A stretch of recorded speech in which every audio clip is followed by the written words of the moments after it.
دی د ګناه په کارو کې استعمال. لکه مثال طور انسان ته الله تعالی دنیا ورکړه، موټر یې ورکو، بچه یې ورکو، ورونه قوم قبیله سي هر نعمت یې ورکو. اول کار د دې دا وي چې دی تکبر او غرور په هغه شي باندې کوي. شکریا ادا کول نه وي، دا نه یې دا نعمت الله تعالی راکو زه به الله تعالی ته نور ځان ور زندې کړم. اول دی تکبر او غرور کوي. یو انسان ته الله تعالی د بچي غوندې نعمت ورکوي، د نکاح غوندې د شادي غوندې نعمت ورکوي، دی را لټیږي هغه عظیم نعمت د ګناه په کارو کې استعمالوي. موږ او تاسې یې وینو په سترګو باندې. خو عرض مې دا ده چې انسان ته که ما درته وویل که الله تعالی نعمت ورکو شکر به ادا کوي، که یو غم مصیبت یو تکلیف پرې راغی یو نقصان ور ورسېدو صبر به پرې کوي. او د دې صبر په وجه باندې بیا الله تعالی انسان ته ډېر ډېر اجرونه ورکوي. نبی علیه الصلاة وسلام فرمایي چې د قیامت په ورځ به تله ودرېږي، عملونه به تلل کېږي، د حساب او د کتاب ورځ به وي. هر څوک به راځي هغو ته به د خپل عمل خپله جزا او اجر ورکول کېږي. اهل صلات به راځي هغو ته به د خپلو لمنځو اجر الله تعالی پوره ورکړي. اهل صیام به راځي الله تعالی به د خپلو روزو پوره اجر ورکړي. صدقه کوونکي هر عمل چې چا په دنیا باندې کړی وي الله تعالی به د خپل عمل پوره جزا او پوره اجر ورکړي.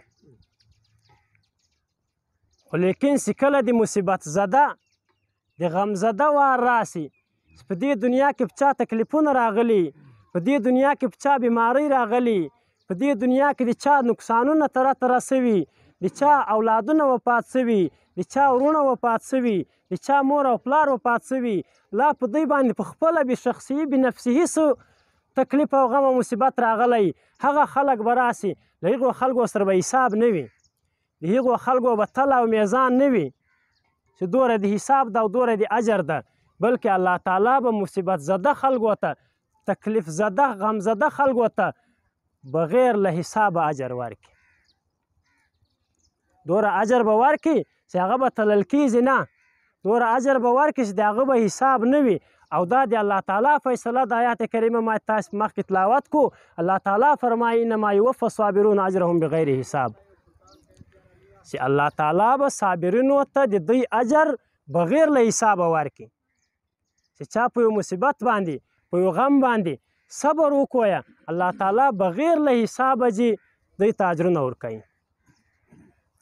نبی علیه الصلاة وسلام فرمایي وایي کله چې دغه مصیبت زده خلکو ته بغیر له حسابه چې دوی ته اجرونه ورکړل سي، دا کومو خلکو سي دا د دنیا ژوند په خوشحالي کې تیر کړی، په راحت کې تیر کړی، د دوی باندې څه غم او تکلیف نه وي راغلی، دوی ته څه غمونه مصیبتونه نه وي ښکاره سوي، دا خلک به وایي ورې افسوس کوي چې کاشکې د موږ وجودونه په دنیا کې په کینچیو سره کټ سوي وای، خو نن دغه اجرونه موږ ته هم راکړل سوي وای.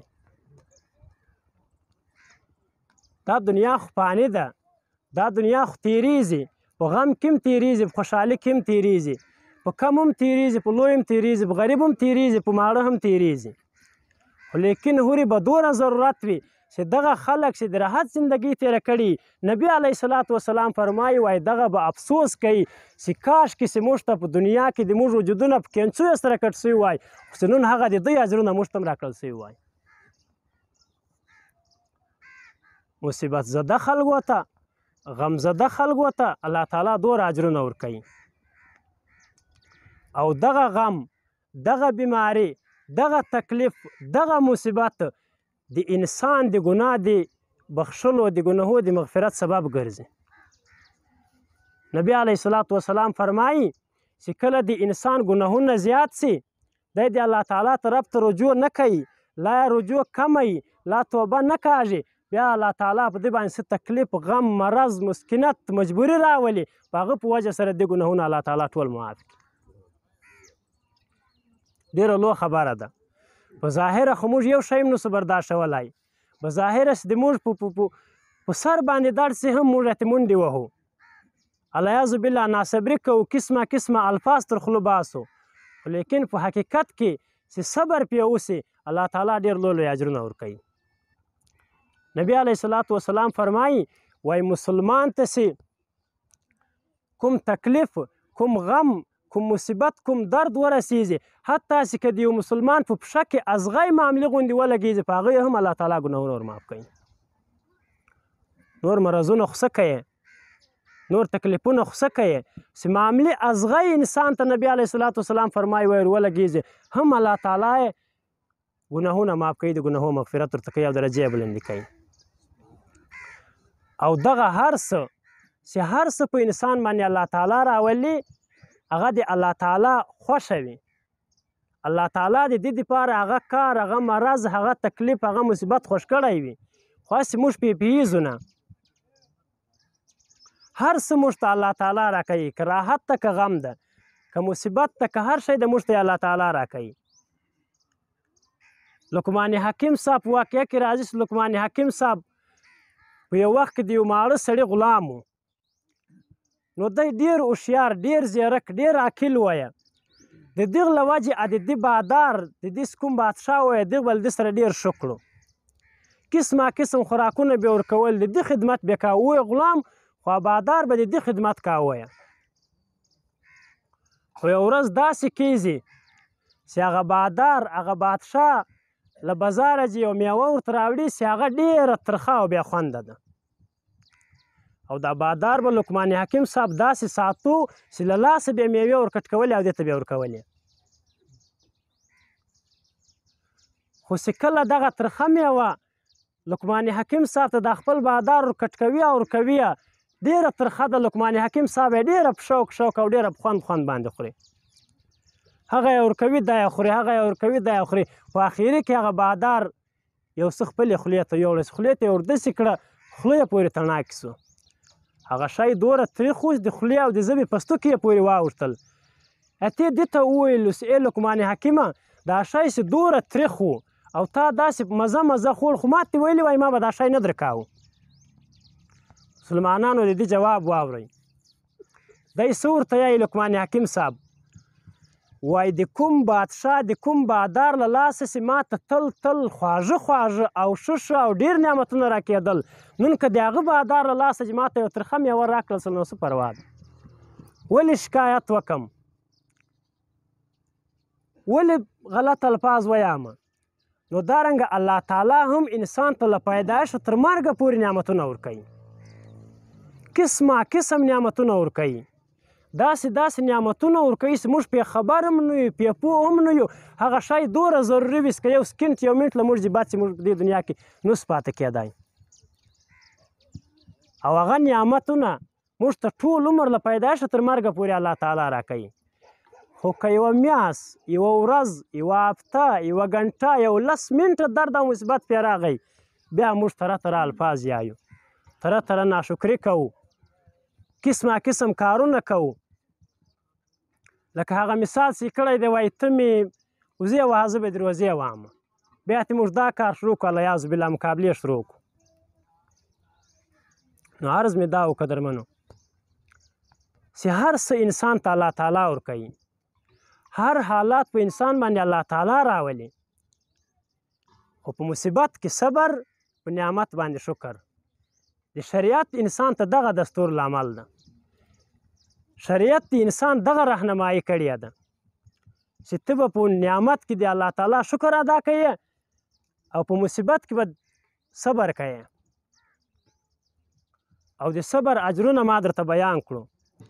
نبی علیه الصلاة والسلام فرمایي وایي کله د یو مسلمان په جنت کې د الله په نزد باندې ډېر لوی مقام وي، ډېره لوی درجه وي، ډېره لوی مرتبه وي. خو د انسان چې کوم عمل وي، د انسان چې کوم په دنیا کې زندگی وي، په هغه عمل او په هغه ژوند سره د هغې مرتبې ته ځان نشي رسولی.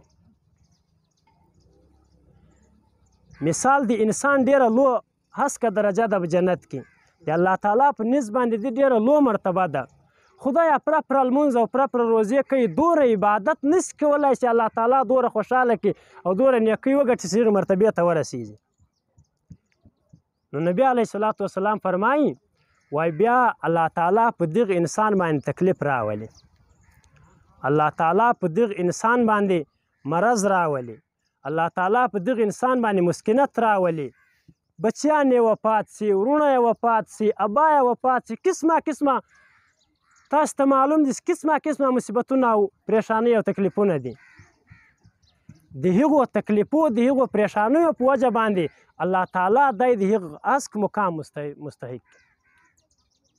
عمل یې نسته، لمنځونه او اودسونه او نیکۍ یې کمې دي، نسي هغې مرتبې ته رسېدی. د الله تعالی شان او مهرباني ته ګوره چې په دې باندې په دغه دنیا کې تکلیفونه راوستل، هغې مرتبې ته یې رسوي، هغه مقام ته یې رسوي، هغه لوړ تو لوړ جنت ته یې رسوي. نو ځکه به انسان په هر حال باندې، په هر تکلیف، په هر غم باندې صبر کوي، هوزارۍ به نه کوي، ګریوانونه به نه سري. بیا د الله تعالی وعده هم ده چې که ته صبر وکړې بیا زه بغیر له حسابه بې له حسابه تا ته اجرونه درکوم. نو دغه د موږ ترونه، دغه د موږ مسلمانان وروڼه، که دوی تکلیفونه مخته تر مرګ تیر کړو، که په دوی باندې څه بیماریان رالې په دې دنیا کې، هغه هم د دوی دپاره ډېر لوی اجر ده. او که اوس دوی وفات سو او رساو ورته غمونه دي، دا د وارثانو دپاره صبر پرې وکړي، ډېره لویه خبره او ډېر لوی اجرونه دي. نو الله تعالی د موږ او تاسو ته په نعمت باندې د شکر ادا کولو توفیق رب نصیب کړي، او په غم په مصیبت کې د صبر کولو توفیق رب نصیب کړي. الله تعالی د تاسو ناستې او د موږ وینا د خپل رضا دپاره وګرځوي. واخر دعوانا ان الحمد لله رب العالمین.